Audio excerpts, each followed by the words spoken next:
Hi, my name is Mark. I'm going to give you an introduction to calligraphy. All we're going to use is a calligraphy marker so that you feel you can get started quickly. You can go out and get the expensive practice pads, but I don't want you to feel that you're stuck. This is just a basic Elegant Writer calligraphy marker. You can get it from Hobby Lobby or Arts and Crafts. And we're just going to get started with this. I'm literally just going to use just notebook paper and just show you how the pen works. To get started, we're not going to push the pen, we're going to pull the pen for all of our strokes, okay? So the best way to get started with calligraphy is literally just to start messing around with it. So what I'm going to do is I'm going to write my name. Almost everybody's going to start off writing their own name, but this is great for doing poems, Bible verses, names for people, anything that's special and handwritten. So here we go. So I'm going to do a Chancery style for this first one. And watch each one, each stroke, I am pulling. Again, I'm pulling down. I'm pulling again. I'm going to start about halfway up on this. I'm pulling. I'm going to pull. I'm going to pull again. So whenever you pick up a book on calligraphic styles,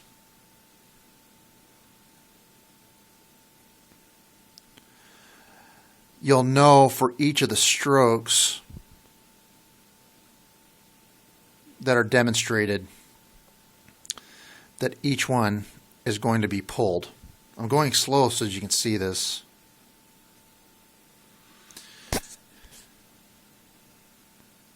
So now the next style I'm going to do is Old English, and don't let Old English intimidate you. Again, it's a lot of pulling. Now there are more complicated Roman styles. There's more complicated Old English styles where you have to twist the pen to get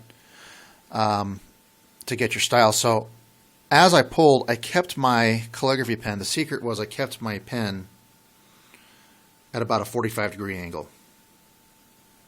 So you can see right here, 45-degree angle. I held my pen again here, 45. I held the position. As I pulled here, I kept my pen at a 45-degree angle as I met the other stroke. So just to go over that again, on that M,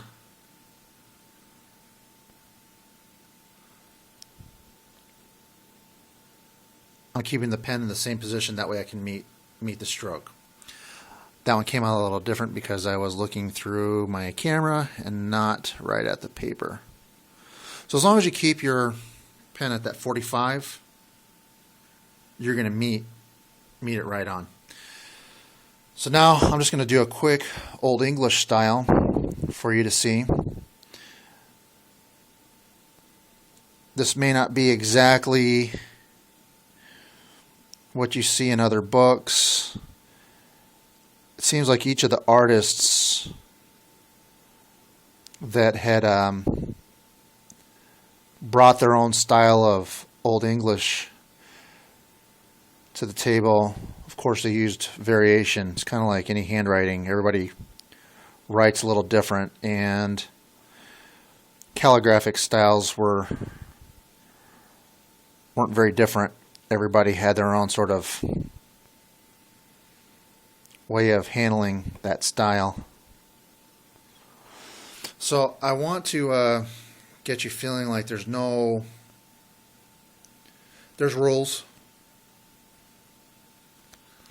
but the rules are there to help you create something beautiful. There's always going to be a time to break a rule, but in the meantime, learn the fundamentals of the rules. Once you know the fundamentals, just my opinion, feel free to break them. You're going to break them anyway. Getting used to it as you learn. Practice makes perfect.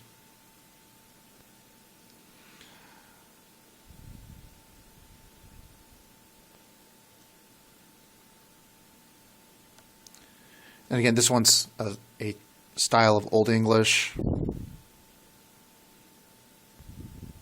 everybody seems to have their own little touch, each of the calligraphers. I don't like to compete with other calligraphers because I feel like there's so many great ones out there. And I try to learn from everybody. I've created my own styles of Old English, my own styles of even Chancery, my own variations on it. But all the calligraphers, you'll notice, will have a tendency to do that. And there's just so many great ones out there. I really appreciate the work of other artists. I've learned from other artists. I've learned from the books. Of course, those are artists that are putting those books together. And some of those styles are just magnificent. This is a really beautiful style. And I feel like everybody should give this sort of writing a chance and just have fun with it. My dream would be to see guys like taggers. I've always been impressed with some of the more talented taggers that could spray paint. But it would be neat to see some of those guys taking a calligraphy pen, and I'd love to see what those guys could do with it. They write so well with a spray can. I'd love to see how far they would take a calligraphy pen. I made money in high school. Going to field trips. I wasn't raised with a silver spoon in my mouth, but I was able to pay for my own field trips by doing these beautiful calligraphic styles and selling bookmarks, doing Bible verses for people that wanted things that were inspirational. I've done poems for people that just wanted inspiration. And it does a lot to beautify handwriting. It's special, it's handwritten, and it's a great gift to give to somebody. If you ever get a chance to start doing this and you do something for somebody, watch the look on their face. Because people know the time it takes to create something really nice. And it's not just the time it took to do it, it's the time it took to learn it to begin with. I have a lot of fun with creating these little designs with the calligraphy as well. Calligraphy pens can also be used to do something called calligrams, or basically pictures. I'll just do like a picture of a swan. So you can decorate your calligraphy with pictures of like animals.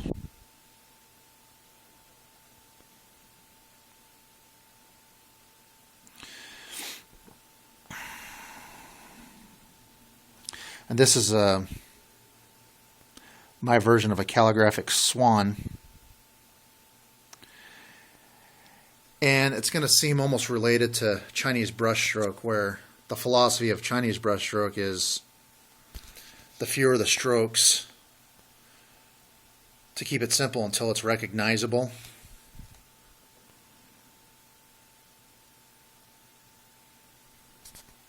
And you can do some real simple strokes to create something really neat. I'll go more into calligrams, which are pictures drawn with a calligraphy pen. I'll be going more into some of these styles, but I wanted you to see all the little things you could do just by pulling your pen. You can get the expensive practice pads. I'm just using regular high school notebook paper. See the holes? It's just ruled paper. Don't feel stuck because you don't have all the stuff. Use printer paper. Start drawing pictures on printer paper if you wanted to. Start practicing doing your decorations.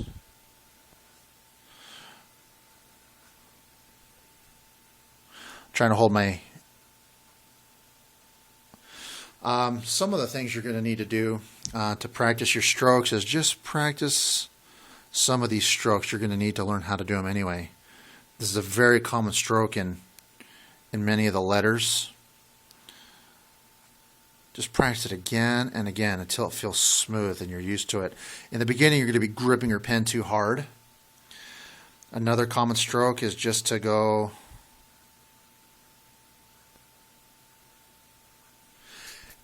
And you can see each of my strokes are not perfect. You're going to get more and more perfect as you practice. But this is literally so you can feel you have a chance to do something really nice for yourself and nice for other people. I'm just doing a decoration. I'm fooling around with I have created hundreds of these little designs.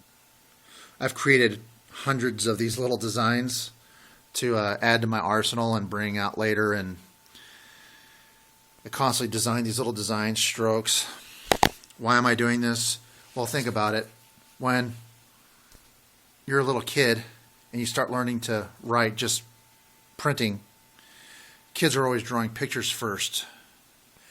That's the first way you get familiar with a pencil, is to draw pictures, and then before you know it, they're printing, and then they're doing cursive, and then they're developing their own style of handwriting that makes their handwriting unique. And the same thing is going to apply to a calligraphy pen. Practice your strokes. Get used to your vertical and your horizontal strokes. My paper slipped. Don't be afraid to make mistakes. Get in there and start doing it.